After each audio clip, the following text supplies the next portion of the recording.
எல்லா புகழும் இறைவனுக்கே. தமிழக வெற்றி கழகம் சகோதரர் விஜய் அவர்கள் நாளை முதலமைச்சர் பதவியாக ஏற்க உள்ளார். வாழ்த்துக்களை தெரிவித்துக் கொள்கின்றோம். அத்தனை எம்எல்ஏக்களுக்கும் வாழ்த்துக்கள். கூட்டணி கட்சி இணைந்திருக்கும் தோழர்கள் அனைவருக்கும் வாழ்த்துக்கள்.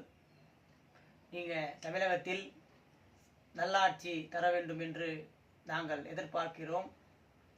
அதே போல ஒரு சில கோரிக்கை இஸ்லாமிய சமூகத்து எங்களுக்கு இருக்கு.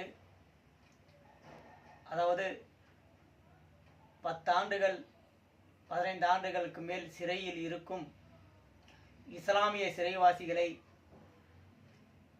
விடுதலை செய்ய வேண்டும் கருணை அடிப்படையில். இதை நீங்கள் கவனத்தில் கொண்டு வந்து சிறைவாசிகளை விடுதலை செய்ய வேண்டும்.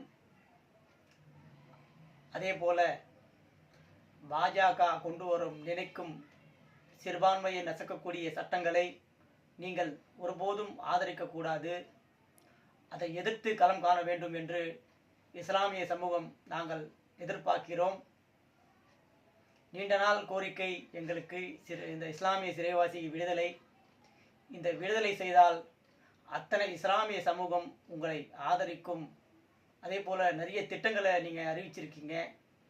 அதுபோல் மக்களுக்கு அந்த அத்தனை திட்டங்களும் வந்து சேர வேண்டும், நல்லாட்சி அமைய வேண்டும் என்று நாங்கள் தெரிவித்துக் கொள்கின்றோம். வெற்றி நமதே.